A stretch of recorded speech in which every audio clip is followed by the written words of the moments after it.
Hər vaxtınız xeyir olsun dəyərli tamaşaçılar. Uca Allahın salamı, rəhməti və bərəkəti üzərinizə olsun. Haqqın dərgahı verilişinin bu dəfəki buraxılışında böyük günahlar məsələsini müzakirə edəcəyik. Həmsöhbətim Heydər Məscidinin imamı Rüfət Qarayevdir.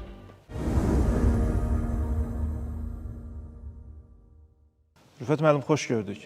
Çox sağ olun, təşəkkür edirəm, var olun. Rüfət müəllim, bugün mənəvi dünyamızla yaxından səsləşən bir məsələni sizinlə bərabər gündəmə gətirməyi uyğun hesab elədik. Əlbəttə ki, möminlərin həyatında günah və savab son dərəcə mühüm yer tutur. Allaha yaxınlaşmaq, Rəbbə qulluq bu ikisindən asılıdır.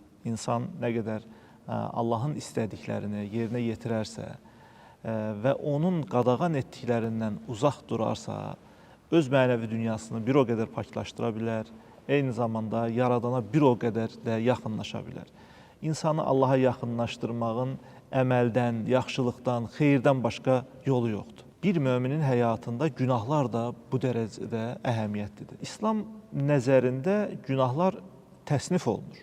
Bəzi günahları digərlərindən fərqləndiririk və bunlara da böyük günahlar deyirik. Daha doğrusu bu bizim adlandırmamız deyil, Həzrəti Peyğəmbərdən gələn adlandırmadır. Allah Rəsulu bəzi günahları digərlərindən daha vacib, daha əhəmiyyətli və qaçınılması bir o qədər də vacib bir əməl olaraq təqdim edir. Böyük günah anlayışı nədir və bu necə müəyyən olunur? Peyğəmbərin buyruğunda, təbliğatında nəyə əsasən bəzi günahlar böyük günah adlandırılır? Həqiqətən də insan sosial, ictimai varlıqdır. İnsanı digər varlıqlardan fərqləndirən onu elə Rəbbimizin yer üzündə xəlifə olaraq yaradılışıdır. Xilqətin ən üstün varlığı olmağıdır. Uca Rəbbimiz Quran-ı Kərimdə ayədə buyurur ki, biz sizi, insanı ən gözəl biçimdə, ən gözəl şəkildə yaratdıq. Sonra insan aşağıların aşağısı oldu, aşağıların aşağısına endirdik o insanı. Təbii ki, buradan yola çıxaraq insan savab əməllərlə o Rəbbimizin görmək istədiyi xəlifə sifətini, xəlifə missiyasını həyata keçirə bilər və yaxud da heyvandan da aşağı bir məqama, rəzilliyə düçar olmuş olabilir. Buradan yola çıxaraq bizim üçün Rəbbimiz Quran-ı Kərimdə bir hüdudlar cızdı, sərhədlər cızdı. Təbii ki, insan yaşadığı cəmiyyətdə adi bizim sürdüyümüz maşınların belə deyək ki, bir sürət həddi var, yol hərəkət qaydaları var, yaşadığımız dövlətin öz qanunları var və söhbət sosial, ictimai varlıq olan, mənəvi varlıq olan, Rəbbin yer üzərində xəlifəsi olan varlıqdan gedirsə, bu zaman Rəbbimizin də o qul üçün, o bəndə üçün qoyduğu qanunlar var. İnsan özünə baxdığı zaman görür ki, Rəbbimiz Quran-ı Kərimdə buyurur ki, mən sizə şah damarınızdan yaxınam və yaxud kişi ilə onun özünün arasına girərəm. Amma əfsuslar olsun ki, bizə bu qədər bizdən yaxın olan Rəbbimizdən bəzən fərsəx-fərsəx uzaq düşmüş oluruq. Təbii ki, bizim Rəbbimizə yaxın olmağımız savab əməllərlə mümkündür, ondan uzaq düşməyimiz də günah əməllərlə mümkündür. Burada günahın ölçüləri var, günahın dərəcələri var. Günah-ı kəbair deyilir, böyük günahlar ki, bu böyük günahlar daha böyük fəsad verən. Ola bilər ki, insan elə günahlar edir ki, onlar Allahla bəndə arasında olan günahdır. Bu kimi günahlar kiçik günahlar sayılır. Amma artıq bizim elə günahlarımız var ki, cəmiyyətə fəsad verir, insanların ölümü ilə nəticələnir, bir çox insanların arasının dəyməyinə, qətllərin törədilməyinə səbəb olursa, bunlar böyük günahlar sayılmış olur. Məsələn, belə deyək, Allaha söz verərsən, namaz qılacam, sonra o sözünü tutmazsan, bu Allahla sənin aranda olan bir kiçik yalandır. Amma bu yalanı artıq cəmiyyətə daşımış olsan, cəmiyyətdə yalancı sifətini daşımış olsan, bu yalan böyük günahlardan sayılmış olar. Və yaxud qeybət eləmək dinimizdə böyük günahdır. Nə üçün? Bu qeybət vasitəsilə biz artıq cəmiyyətin pozulmasına, cəmiyyətdə böyük fitnə fəsadların yaranmasına səbəb olmuş oluruq. Digər tərəfdən insan öldürmək, insan qətl etmək, Allah Rəsulu buyurur ki, bir insanı öldürmək, bütün insanlığı öldürmək qədər böyük günahdır. Nə üçün? Çünki yaradan Allahdır. Hər kəsin bu dünyada bir missiyası var, bir vəzifəsi vardır. Bizim kimisə öldürmək haqq və hüququmuz yoxdur. Belə olduğu təqdirdə bunu etmiş olaraqsa böyük günaha girmiş olaraq. Amma bir tərəfdən də Uca Rəbbimiz Quran-ı Kərimdə buyurur ki, "Əl-fitnətu əşəddu minəl qatl." Fitnə törətmək də insan öldürməkdən, insan qətl etməkdən böyük günahdır. Günahları biz kateqoriyalara ayırsaq, bölsək, görürük ki, həqiqətən də alimlərdən birindən sual verirlər. Buyurulur ki, böyük günahlar hansılardır? Alimin gözəl bir cavabı var. Buyurur ki, siz mənə kiçik günahları göstərin, mən də sizə böyük günahları göstərim. Yəni hansı o günah günah kiçikdir ki, günahdır, onun əslində kiçiyi, böyüyü yoxdur. Doğrudur, kateqoriyalara bölünübdür. Amma bizim əslində Allah Rəsulü buyurur ki, günah edərkən günahın necəliyinə deyil, kimin qarşısında günah etdiyinizə baxın. Yəni böyüklüyünə, kiçikliyinə deyil, kimin huzurunda günah edirsiniz. Allah Rəsulü buyurur ki, Allahın razılığı ata-ananın razılığında gizlidir. Allahı razı salmağa çalışırsan, istəyirsən onun rizasını qazanasan, Allah Rəsulü buyurur ki, ata-ananın razılığında gizlidir. Ata-ananı razı sal ki, Allah da səndən razı olsun. Əgər yaxşı mömin isə Allah Quranda buyurur ki, onlar yaşlanıb sizə əziyyət versələr belə, onlara of belə demək. İmam Cəfər Sadiq əleyhissalam buyurur ki, əgər of kəlməsindən daha kiçik bir kəlmə olsaydı, Allah onu da sizə qadağa edərdi ki, ata-ananıza onu belə deməyə haqqınız yoxdur. Bəlkə bir baxış, bir mimika, bir söz deyil, amma bu belə Bəli. bəzən bir günaha səbəb ola bilər. İndi buradan yola çıxaraq, əgər insan həqiqətən Allahı görürmüşcəsinə yaşayırsa, ki, mənim ata-anam da mənim imtahan vasitəmdir, Allahı razı salmağa bir vəsilədir. Bunlar olmasaydı mən bu imtahanı qazana bilməzdim. O zaman ata-anasına of deməməyə çalışacaq. Amma yox, Allahı görmürsə, Allahı görürmüş kimi yaşamırsa, Allahın rəhmətindən, nəzərindən uzaqdırsa, bu kimi imtahanlarda itirəcək və böyük günahlara mübtəla olmuş olacaq. Ey insanlar! Yerdə olan halal və təmiz ruzilərdən yeyin. Şeytanın addım izləri ilə getməyin. O, sizin açıq-aşkar düşməninizdir. O, sizə pis və iyrənc işlər görməyi və Allaha qarşı bilmədiyiniz şeyləri söyləməyi əmr edir.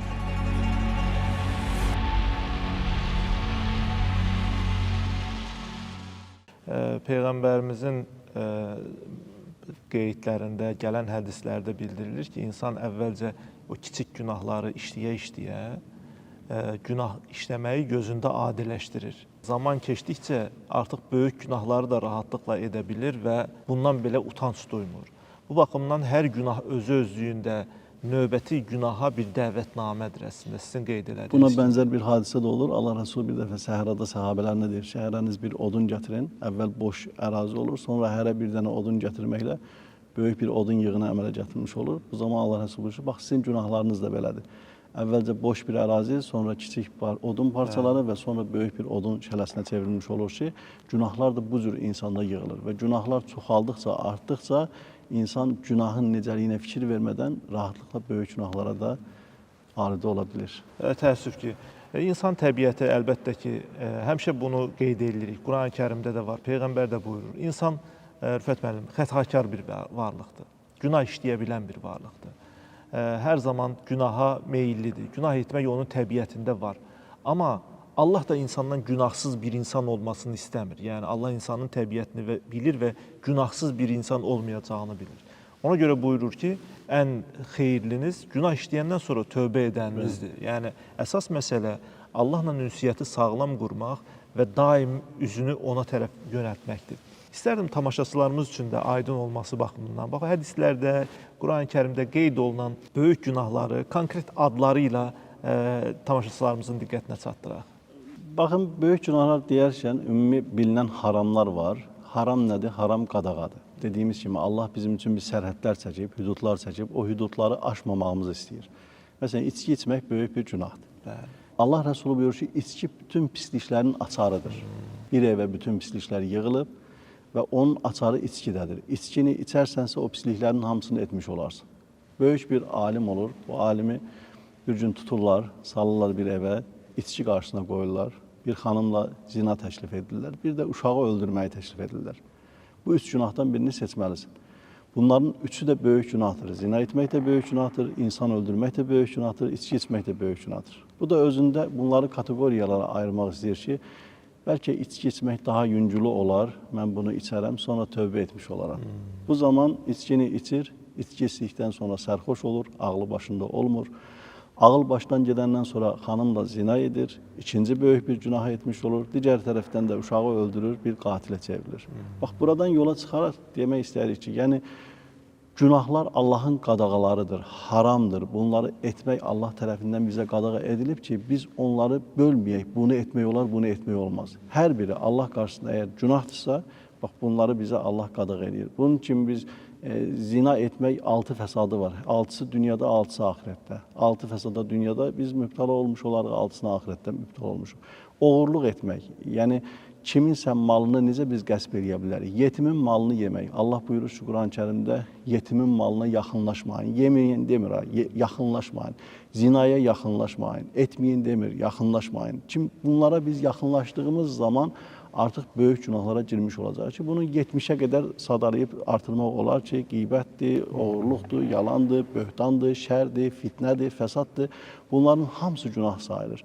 Yəni bəzən 5-6 dənəsi ilə sahib yekunlaşanlar da belə deyək, razı qalanlar da olur, amma ümumilikdə bunlar günahın arxasında arta bilir.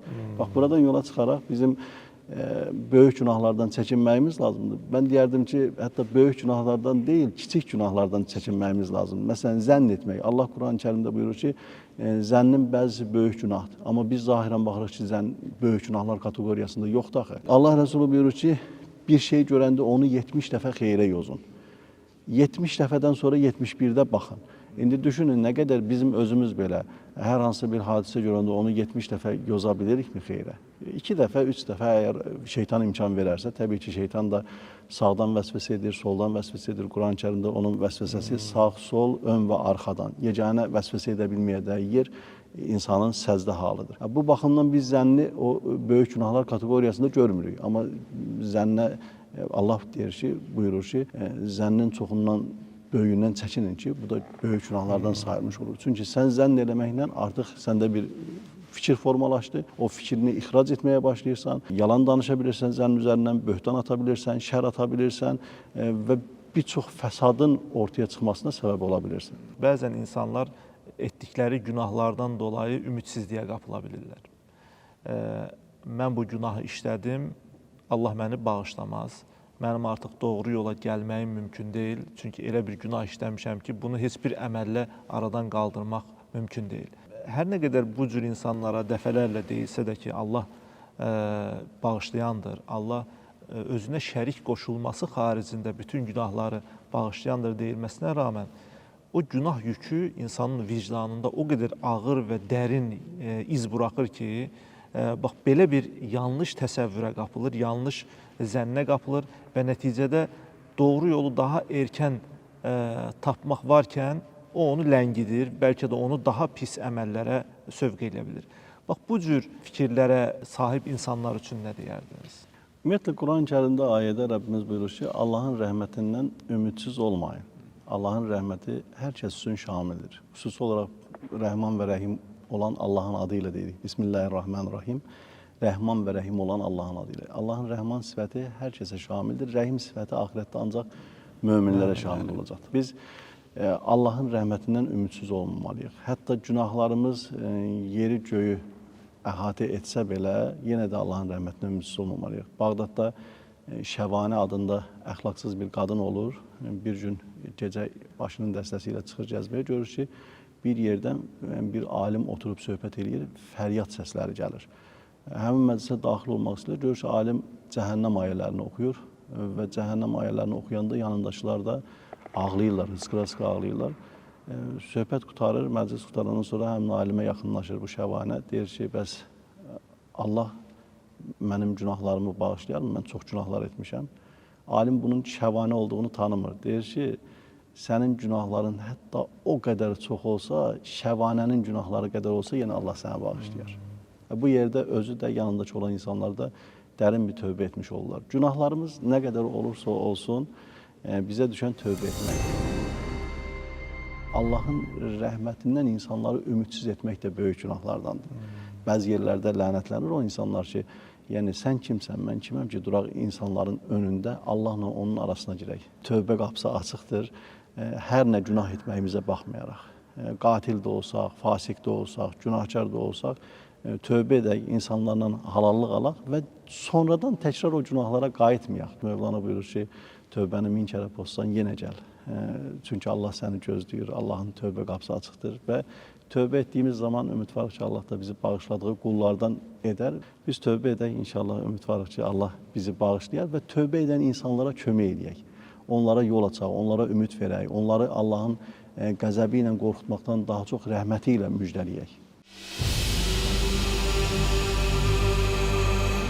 Allahın əmri ilə insanın həm önündə, həm də arxasında daim onunla birlikdə olub, onu qoruyan mələklər vardır. Həqiqətən də insanlar nəfslərində olanı dəyişmədikcə, Allah da onlarda olanı dəyişməz. Əgər Allah hər hansı bir qövmə pislik etmək istəsə, heç nə onun qarşısını ala bilməz. Onların ondan başqa ixtiyar sahibi yoxdur.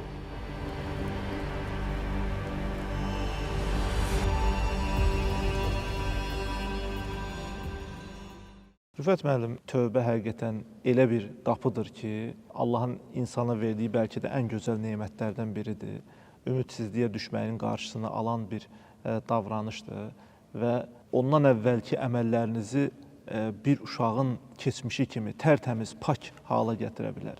Tövbəyə yönəlmək Allahın razı qalacağı bir əməldir. Böyük günahlar nə qədər böyük olursa olsun, bizim gedəcək, edəcək, başqa qapımız yoxdur. Heç kimin başqa, möminlərin başqa bir qapısı yoxdur. Nəticə itibarilə yenə Allaha yönələcəklər və tövbəni yenə Allahdan istəyəcəklər.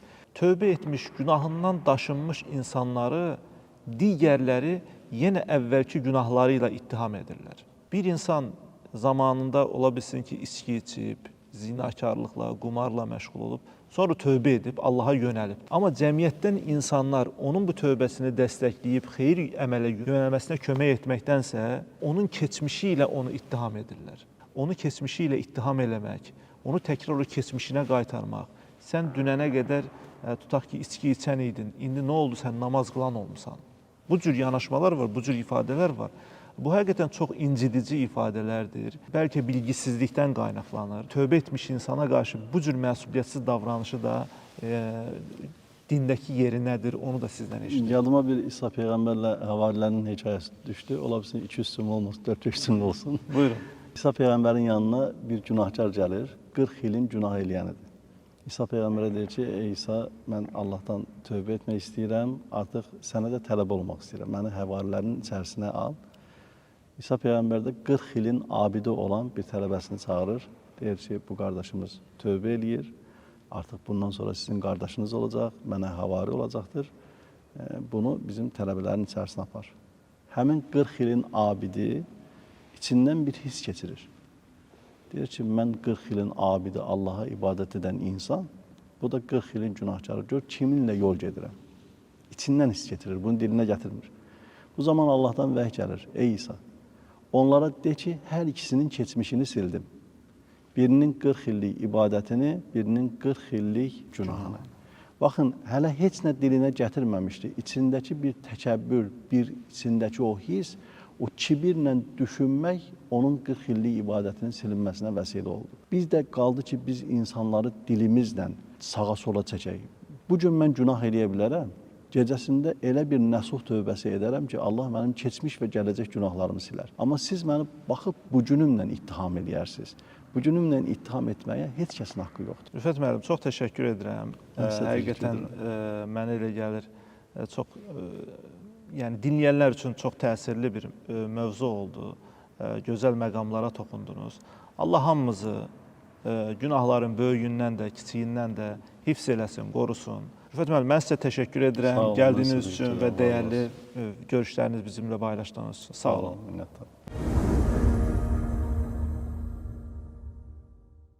Dəyərli tamaşaçılar, bununla da verilişimiz başa çatır.